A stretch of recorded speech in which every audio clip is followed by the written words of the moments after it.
Mari hati kita kembali lagi kita arahkan sepenuhnya kepada Dia. Dialah kasih hati kita, Dialah segala-galanya bagi kita. Bapa dalam surga, kami mengenal Engkau dalam Tuhan kami Yesus Kristus. Biarkan kasih-Mu sekali lagi tercurah di tengah-tengah kami. Kami membutuhkan Engkau, kami mengasihi Engkau. Bekerjalah Roh Kudus, jamah setiap kami. Biarkan hati kami kembali lagi, hidup kami benar-benar disegarkan oleh kasih-Mu hari ini.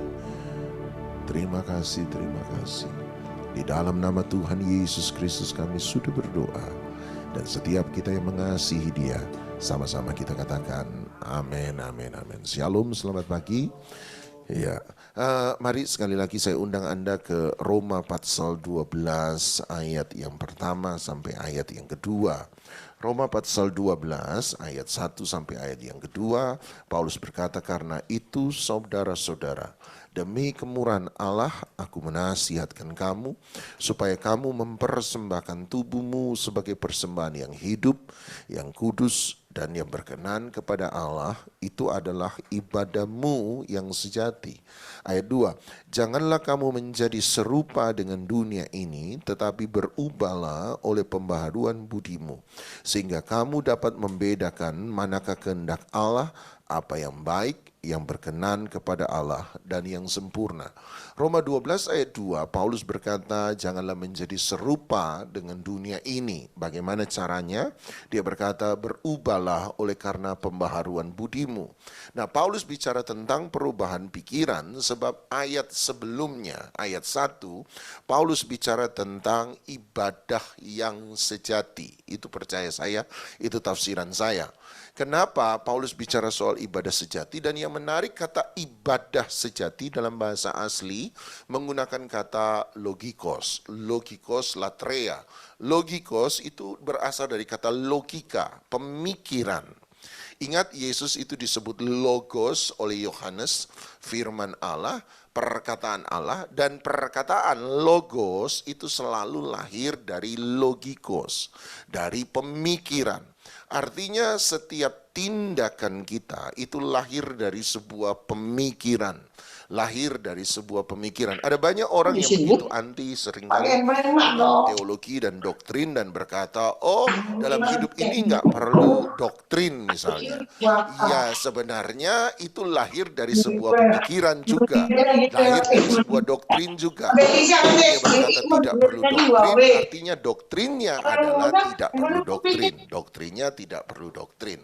Ya itu ada orang berkata nggak usah ambil keputusan. Tidak mengambil keputusan itu sebenarnya adalah keputusan. Keputusan untuk tidak mengambil keputusan. Kan gitu, semoga Anda tidak bingung. Tetapi dalam setiap tindakan selalu ada pikirannya. Dalam setiap tindakan, maafkan saya. Nggak apa-apa Sam, thank you. Sudah.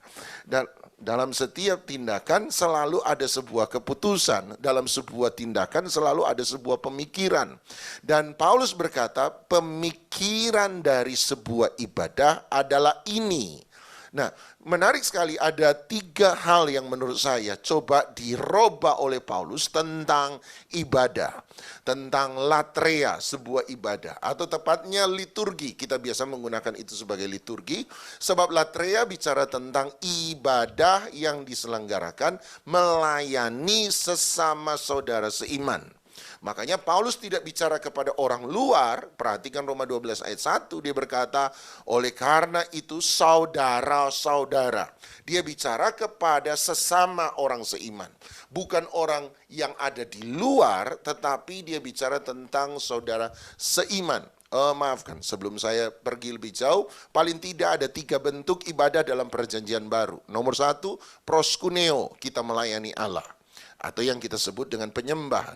Yang kedua, latreia, kita mengalami pelayanan kepada sesama saudara seiman. Dan yang ketiga, traskeia. Traskeia itu untuk pelayanan di luar saudara seiman. Jadi ada 3 bentuk ibadah. Nomor 1, proskuneo, kita melayani Tuhan dalam penyembahan.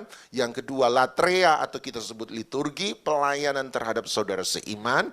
Dan yang ketiga adalah traskeia, dan traskeia bicara tentang pelayanan kepada saudara saudara yang bukan seiman, sesama manusia yang ada di luar sana.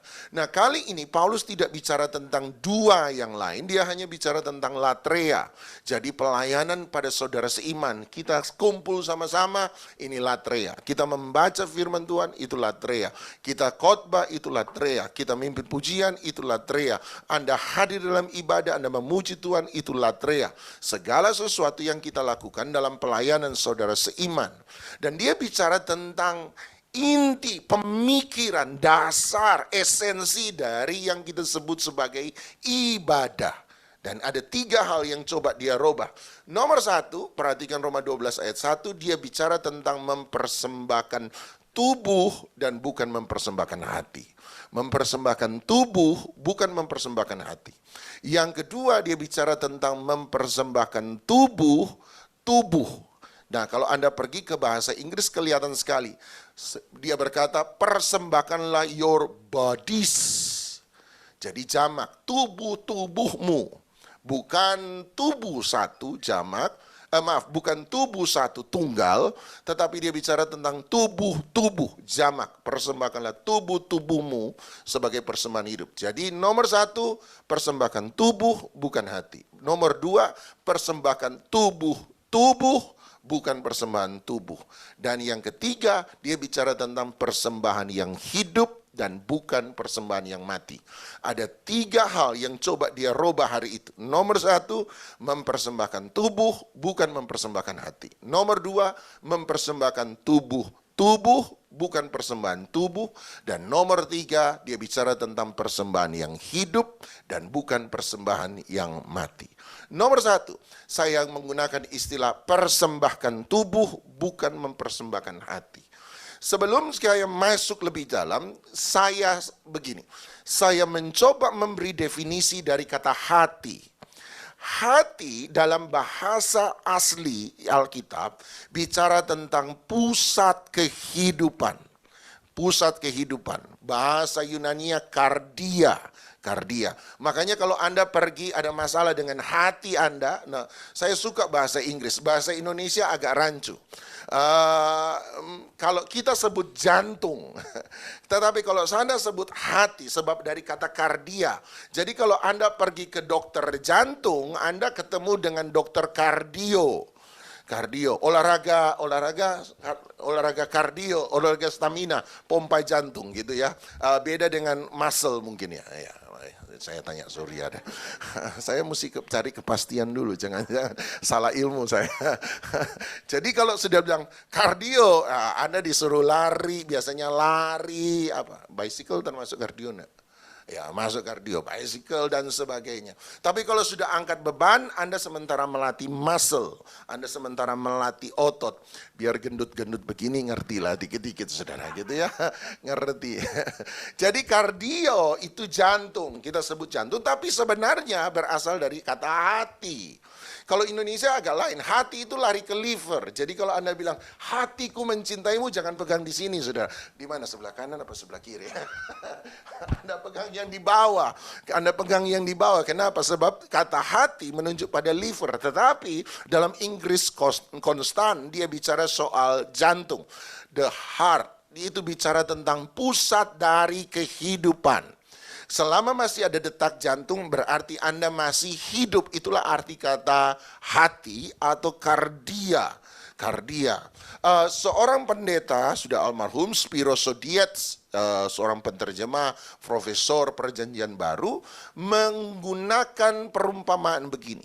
Satu kali misalnya di daerah barat yang ada salju dan seandainya ada salju, badai salju yang begitu besar, maka untuk mengetahui apakah sebuah rumah atau sebuah istana tepatnya, dia menggunakan istilah istana, sebuah castle.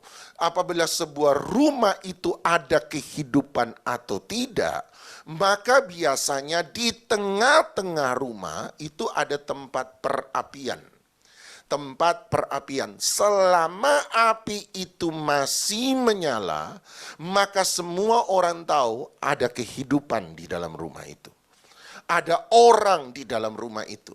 Dan biasanya tempat perapian adalah tempat di mana keluarga dalam rumah itu berkumpul bersama-sama. Artinya the center of life. Pikiran Anda, perasaan Anda, tindakan Anda, kekuatan untuk hidup semua disebut kardia. Tetapi hari ini kata hati atau istilah hati sudah mengalami degradasi penurunan sedemikian rupa. Sehingga bagi kita ketika bicara soal hati itu selalu sinonim sama dengan perasaan atau emosi. Padahal dalam bahasa Alkitab kardia atau hati itu bicara tentang the center of life. Tempat di mana Anda mengambil keputusan, tempat di mana Anda merasa sesuatu, tempat Anda bertindak, tempat Anda berpikir, tempat Anda untuk hidup. Selama Anda masih punya kardia hati, maka Anda berarti masih hidup. Itu bahasa Alkitab. Tetapi hari ini hati sudah sama dengan emosi. Hati sama dengan perasaan, titik. Tidak bicara soal pikiran, tidak bicara soal keputusan, hanya semata-mata soal perasaan. Tidak percaya? Tunggu bulan Februari. Pasti ada lambang itu di mana-mana. Lambang apa? Hati. Wah, modelnya sudah macam-macam, dari besar sampai kecil, sama. Kita pun kalau foto kasih hati, mulai dari yang paling besar sampai yang kecil, sampai yang lebih kecil, sampai yang paling lucu. Amit-amit, jangan pernah lakukan itu Pak Doni. Sakit jantung saya. Pokoknya itu bicara tentang perasaan, itu bicara soal emosi. Dan tanpa sadar, karena pemikiran kita mengenai hati hanya sebatas emosi, maka tanpa sadar ketika kita menyanyikan lagu-lagu yang ku berikan hatiku dan jiwaku, dan kita berkata hati selalu bicara soal emosi. Jadi saya kemudian kalau nyembah, dari mana saya tahu bahwa orang itu sementara menyembah dengan sungguh-sungguh? Gampang, lihat air matanya menetes, lihat kalau air matanya mencucur, lihat kalau mukanya ku berikan hatiku, itu segenap hati gitu ya. Wah, kalau sudah lihat Gledi nangis, wah Gledi lagi segenap hati. Kalau Sam lagi nyanyi, ku berikan, wah Sam lagi segenap hati. Sebab kita selalu mengumpamakan hati, menyamakan hati dengan emosi. Dan tanpa sadar pelayanan kita pun menjadi pelayanan sebatas euforia emosi. Dengar, jangan pernah salah, emosi penting. Sebab emosi adalah bagian dari hidup manusia.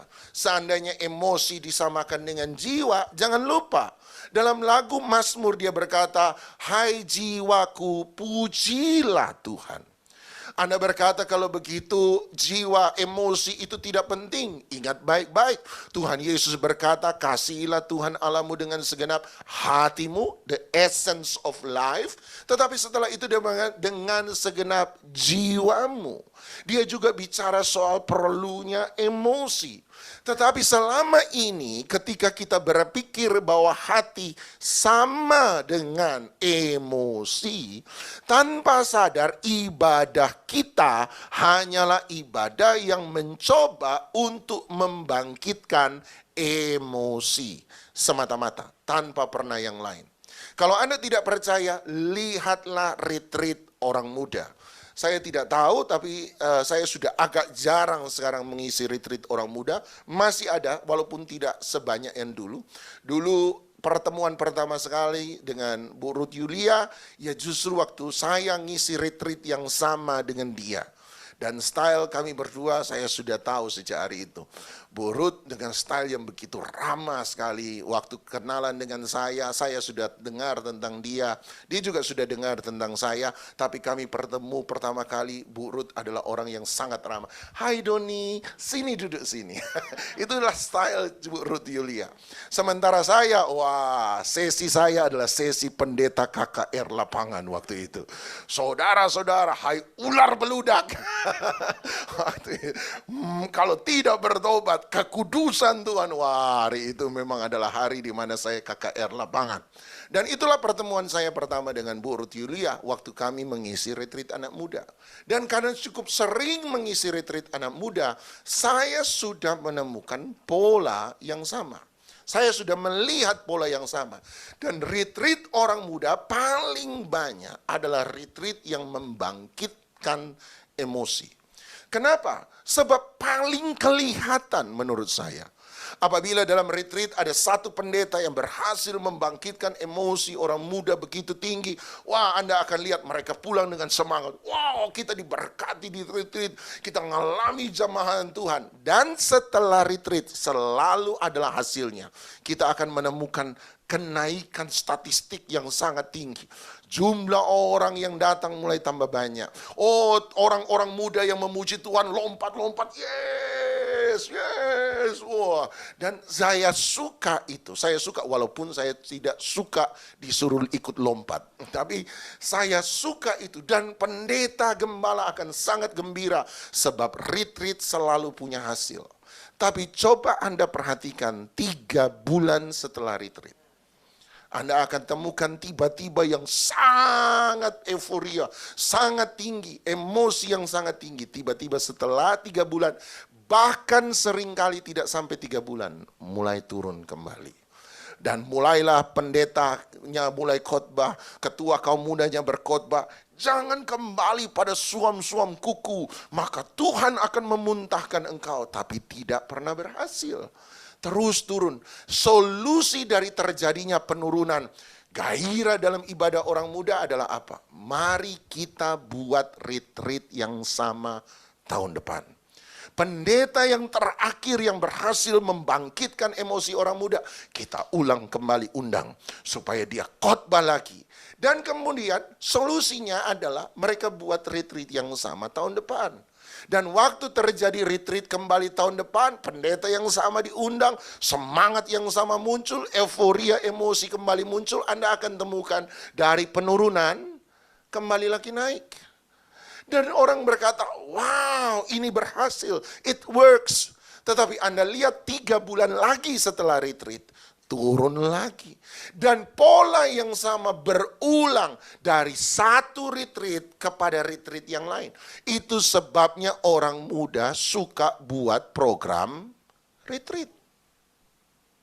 Sebab mereka menemukan euforia emosi. Tapi coba Anda perhatikan baik-baik. Bagi Anda yang pernah terlibat di orang muda, Anda mengerti pola ini. Dari satu retreat, tiap kali selesai retreat, naik. Selesai 3 bulan setelah retreat, turun kembali. Setelah itu selesai, kembali lagi naik buat retreat, naik lagi. 3 bulan setelah retreat, turun lagi. Dan Anda akan temukan pola yang sama. Tetapi waktu dia naik, dia turun, dia naik kembali, tidak setinggi yang semula. Dia kembali lagi turun. Dia naik lagi, tapi tidak akan setinggi yang semula. Dia lagi kembali turun.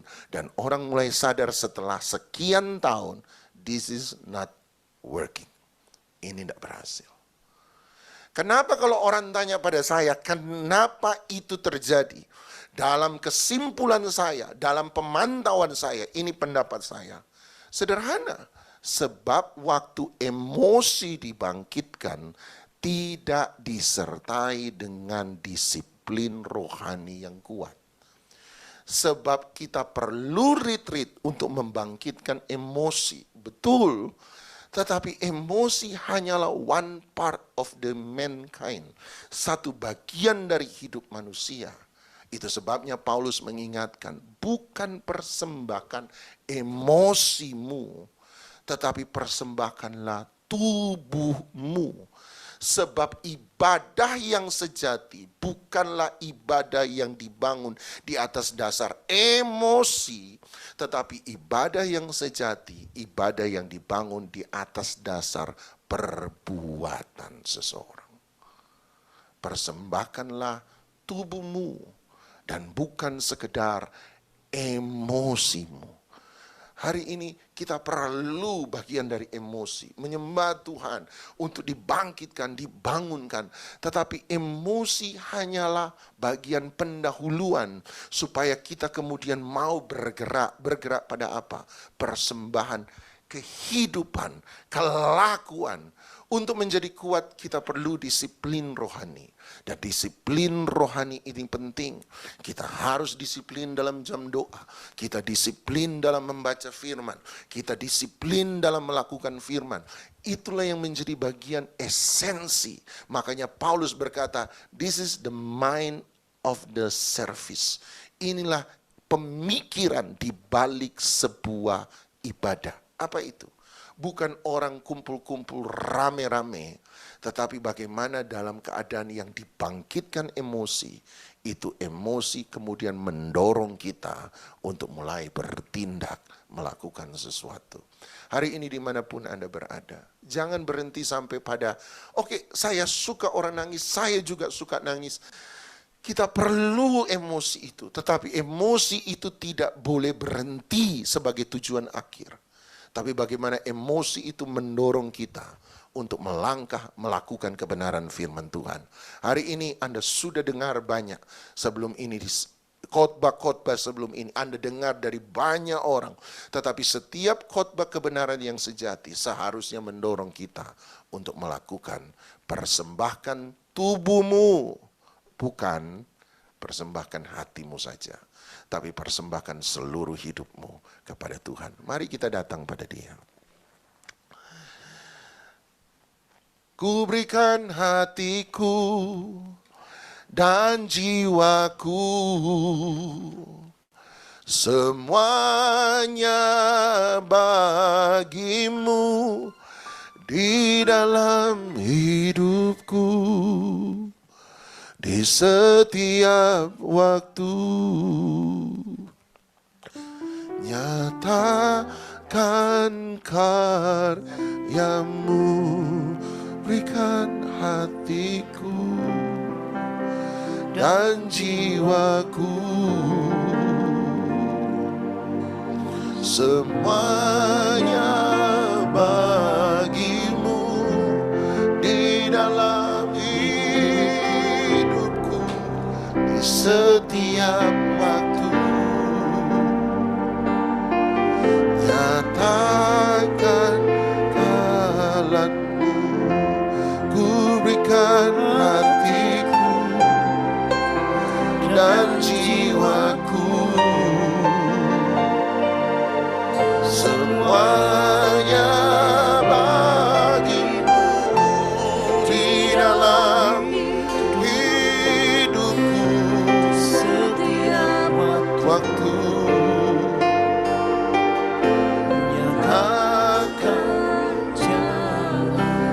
Coba Anda lihat Roma 12 ayat 4. Itu sebabnya Paulus kemudian melanjutkan kalimatnya, perkataannya dengan berkata begini, sebab sama seperti pada satu tubuh kita mempunyai banyak anggota. Ingat saya tadi berkata tubuh-tubuh dan bukan tubuh. Sebab dia sementara bicara pada tubuh Kristus secara universal. Tetapi tidak semua anggota itu mempunyai tugas yang sama. Ayat 5. Demikian juga kita, walaupun banyak, adalah satu tubuh di dalam Kristus. Tetapi kita masing-masing adalah anggota yang seorang terhadap yang lain. Kemudian ayat 6. Apa maksudnya Paulus mengatakan itu? Ayat 6, Roma 12 ayat 6. Demikianlah kita mempunyai karunia yang berlain-lainan, menurut kasih karunia yang dianugerahkan kepada kita. Jika karunia itu adalah untuk bernubuat, baiklah kita melakukannya sesuai dengan iman kita. Jika karunia kita untuk melayani, baiklah kita melayani. Jika karunia untuk mengajar, baiklah kita mengajar. Jika karunia untuk menasihati, baiklah menasihati. Siapa yang membagi-bagikan sesuatu, hendaklah dia melakukannya dengan hati yang ikhlas. Siapa yang memberi pimpinan, hendaklah dia melakukannya dengan rajin. Siapa yang menunjukkan kemurahan, hendaklah dia melakukannya dengan sukacita. Anda baca, dia bicara tentang bagaimana hidup dalam pelayanan. Sebab tidak boleh berhenti hanya sampai pada hati senang, hati gembira. Pulang dari ibadah, bulu kuduk berdiri. Pulang dari ibadah, merasa diberkati. Tapi we do nothing after that. kita tidak melakukan apapun juga setelah ibadah itu. Itu sebabnya dia mengingatkan, persembahkanlah tubuhmu, bukan hanya sekedar emosi, bukan hanya sekedar senang, bukan hanya sekedar hati bergetar, bukan sekedar bulu kuduk berdiri. Jangan sampai di situ saja, tapi mulai bertindak, mulai melayani, mulai membagikan, mulai menunjukkan kemurahan, mulai menasihati, mulai memberi pimpinan, mulai bernubuat menyampaikan firman Tuhan, mulai bersaksi, mulai menguatkan satu sama lain. Itulah ibadah yang sejati. Pikiran yang ada di balik arti sebuah ibadah. Ibadah bukan sekedar buat saya, tapi ibadah adalah dari saya untuk orang lain. Bagaimana Kristus menyelamatkan saya harus membawa keselamatan pada orang lain. Kalau Kristus sudah menguatkan saya harus menguatkan orang lain. Itulah ibadahmu yang sejati. Stop hanya sampai pada emosi, hanya sampai pada senang-senang, tapi bagaimana kita bisa membawa tindakan yang nyata pada setiap orang. Hari ini kembali pada definisi yang benar dari hati, yaitu all the life, semua kehidupan, the center of my life, pusat dari hidup saya. Ku berikan hatiku dan jiwaku, semuanya bagimu di dalam hidup setiaku. Nyatakan kalanmu, ku berikan hatiku dan jiwaku, semuanya bagimu di dalam hidupku, setiap waktu. Nyatakan jalanmu, ku berikan hatiku dan jiwaku, semuanya bagimu di dalam hidupku, di setiap waktu, sedangkan jalan. Mari siapkan roti perjamuan kita.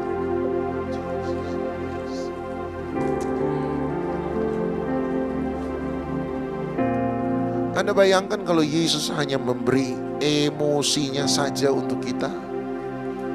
Dia hanya sekedar emosi. Waktu Anda punya persoalan, dia hanya ikut menangis bersama dengan Anda. Waktu Anda sementara punya berkat, dia hanya ikut tertawa bersama-sama dengan Anda. Walaupun that's true, itu benar. Tetapi kalau hanya berhenti sampai Yesus menangis bareng-bareng, kelihatan bahwa Tuhan kita seakan-akan Tuhan yang tidak punya kuasa. Tapi hari itu waktu Anda datang dengan segala beban, dia bukan hanya menangis bersama-sama dengan Anda, dia mati untuk Anda dan saya. Dia menyerahkan bukan hanya emosinya, tapi dia menyerahkan tubuhnya. Ada banyak orang hanya sekedar, istilah kita NATO, no action, talk only. Hanya sampai pada ngomong. Ada banyak, mohon maaf, kami pendeta-pendeta hanya bagus di mulut, seringkali bagus di mimbar.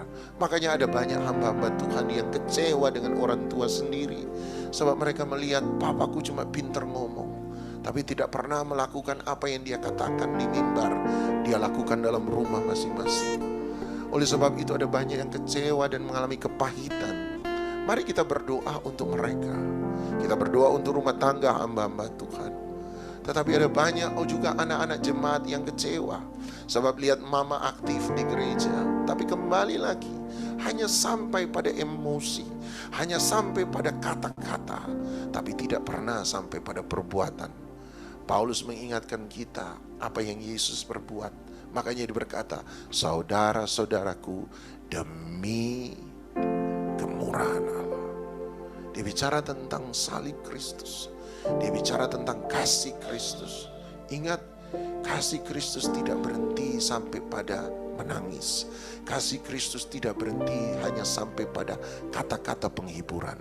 Tapi kasih Kristus sampai pada penyerahan tubuh sebagai persembahan yang sejati. Ingat ini, dan mari kita lakukan apa yang Yesus lakukan. Kita kerjakan apa yang Yesus kerjakan. Dia memecahkan tubuhnya sebagai undangan supaya kita pun memecahkan tubuh yang sama bagi kemuliaan Kristus. Yesus mengambil roti, mengucap berkat, memecah-mecahkannya, dan berkata, inilah tubuhku yang telah diserahkan bagi kamu. Perbuatlah ini menjadi peringatan akan aku. Percayakah Anda bahwa roti yang telah kita pecah-pecahkan ini adalah persekutuan dengan tubuh Kristus? Amin.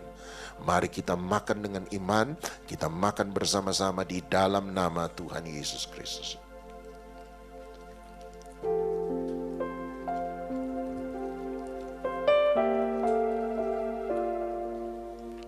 Haleluya. Terima kasih ya Tuhan. Anugerah-Mu besar.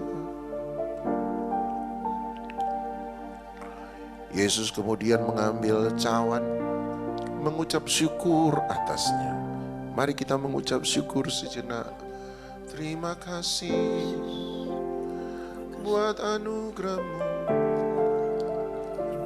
Terima kasih, terima kasih. Sambil berkata, inilah cawan perjanjian baru yang telah dimeteraikan oleh darahku. Darah anak domba Allah yang tidak bercacat celah, darah yang suci mulia, darah yang menghapus setiap dosa manusia, darah yang sudah membebaskan, menyembuhkan, sebab oleh karena bilur-bilurnya kita sudah sembuh. Oleh sebab itu, percayakah Anda bahwa cawan yang kita ucapkan syukur adalah persekutuan dengan darah Kristus? Amin. Mari kita minum dengan iman, kita minum bersama-sama di dalam nama Tuhan Yesus Kristus. Terima kasih, terima kasih, terima kasih. Hidupku menggenapi firman-Mu, ada mujizat sertai setiap langkahku. Kau bersamaku di dalamku, jadi bukti kebesaran-Mu. Hidupku menggenapi firman-Mu, mujizat sertai setiap langkahku. Kau bersamaku di dalamku, jadi bukti kebesaran-Mu. Hidupku menggenapi firman-Mu, ada mujizat sertai setiap langkahku. Kau bersamaku di dalamku, jadi bukti kebesaran. Bapa dalam surga, di dalam nama Tuhan Yesus kami percaya bahwa sesungguhnya ketika kami berjalan bersama-sama dengan Engkau, kami menyerahkan seluruh hidup kami. Setiap tindakan kelakuan kami biarlah menjadi berkat, biarlah menjadi bukti perubahan dalam kehidupan kami, bukti jamahan Tuhan dalam hidup kami. Kami bukan candu, agama bukan candu masyarakat yang hanya sekedar membangkitkan euforia, hanya memberi ilusi-ilusi, halusinasi rohani. Tapi kami percaya bahwa Tuhan itu benar-benar Tuhan. Engkau nyata, Engkau ada, Engkau hidup. Engkau memeluk setiap kami, Engkau menjamah setiap kami, Engkau berjalan bersama-sama dengan kami. Ya, kami mungkin tidak bisa melihat, tapi kami tahu Engkau ada. Kami tahu Engkau hadir. Kami tahu Engkau menjamah dan memeluk kami. Kami tahu bahwa jamahan-Mu nyata. Kami tahu bahwa jamahan-Mu itu sejati. Jamahan yang mengubahkan. Jamahan yang mengisi setiap kekosongan dalam hati kami. Jamahan yang betul-betul membawa kami menjadi pribadi yang berbeda, menjadi ciptaan baru di dalam Tuhan. Oleh sebab itu angkat kedua tangan Anda. Kita percaya bahwa ibadah memberi keuntungan yang besar. Dan terimalah keuntungan yang besar itu. Terimalah cinta dan berkat daripada Allah Bapa, kasih karunia dan syafaat daripada Tuhan kita Yesus Kristus, persekutuan, penghiburan, kekuatan, sukacita, damai sejahtera, kemenangan, hikmat, wahyu, urapan daripada Roh Kudus menyertai setiap kita, keluarga kita, kesehatan kita, masa depan kita, anak cucu kita, mulai daripada pagi hari ini sampai selama-lamanya. Di dalam nama Tuhan Yesus Kristus, yang percaya, dilawat, diberkati Tuhan, sama-sama kita katakan amin.